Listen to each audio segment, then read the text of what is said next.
My guests on the Culture Crawl today are from the Greyhawk Writers Group in Iowa City, and they have published a book entitled Yesterdays, which is a collection of memoirs. Say hi to Marilyn Holland, to John Hudson, and to Alan Brody. Thanks you all for being here. It's our pleasure. Glad to be here. Who wants to start off by telling me the genesis of, well, let's start with the genesis of the group, the Greyhawk Writers. Well, some years ago, when we were attending the University of Iowa Retirees Association monthly meetings, Sam Becker, who was the president of that group at the time, invited someone to start a memoir writers group. He had the idea from Gordon Strayer, also a member of that group. So after about 3 months of these meetings and these invitations with no one stepping up, Sandra Hudson decided to start the group. And so Sandra, my wife, and I set a first meeting. People showed up, and that was, I think, 1999. And we've been meeting every other Thursday ever since. So a book nearly 20 years in the making. In a sense, you could say that. Right.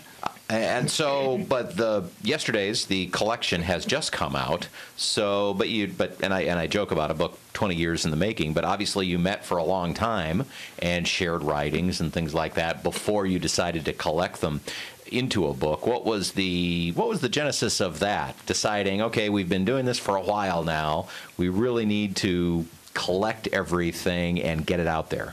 Well, I think Alan can answer that one. Yes, well, I joined the group, I think, in 2007 or first week of 2007. And during that period, we used to meet in people's homes. Every 2 weeks, a different person would organize and make refreshments. And when I did it in my home, my wife was, who's not a member of the group, was back in the kitchen preparing things, and she has very sharp hearing, and she heard everything. And at the end of this thing, that evening, she said to me, "You people have to publish this stuff. This is so interesting. And how can you're reading to each other. When are you going to publish it?" So I brought the idea to the group, and everybody said, "Oh, that's a wonderful idea. Yes, we really need to do that." And but then I realized that you never come with suggestions like that, because you always end up.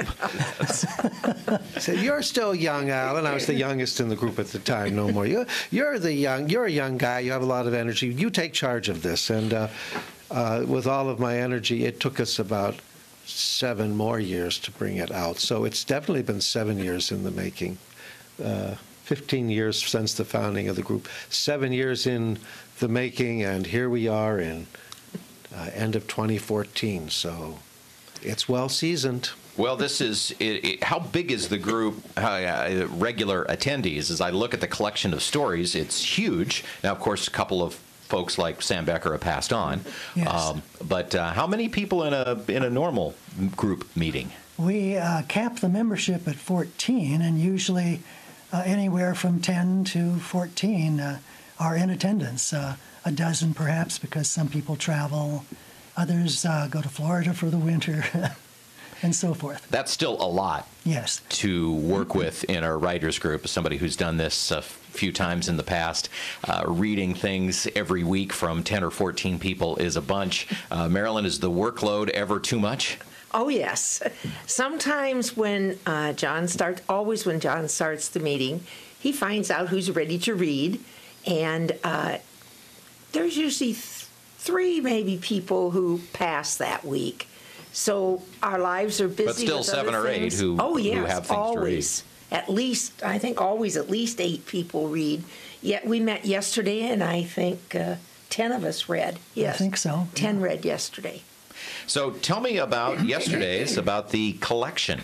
You all have stories, memoirs in this. Marilyn, why don't you start and give me just no spoilers, but give us just a thumbnail of what your story's about. Well, I picked out a couple.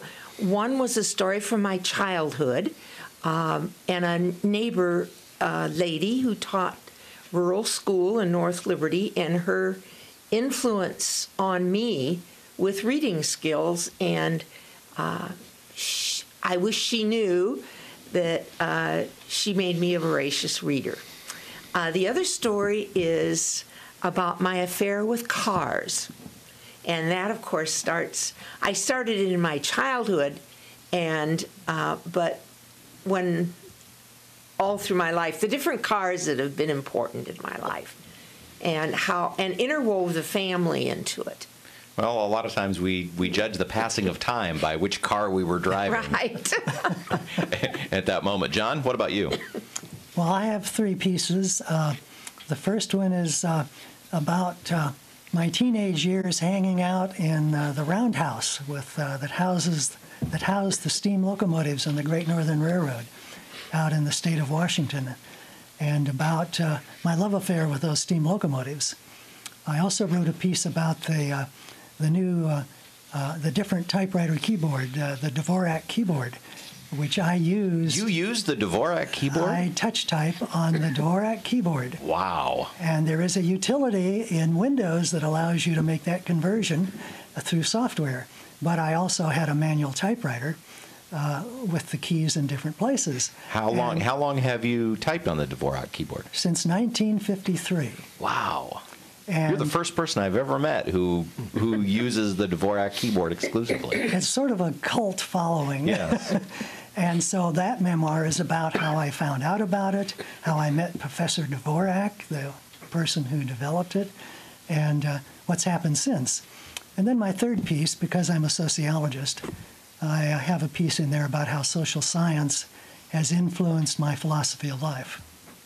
Well, for those who don't, we passed over this, but for those who don't know, the Dvorak keyboard is an alternate keyboard layout to the QWERTY keyboard that we all know. And like you say, it's a cult following. There are a few out there. Do you have on your computer keyboard? Did you make new labels for each of the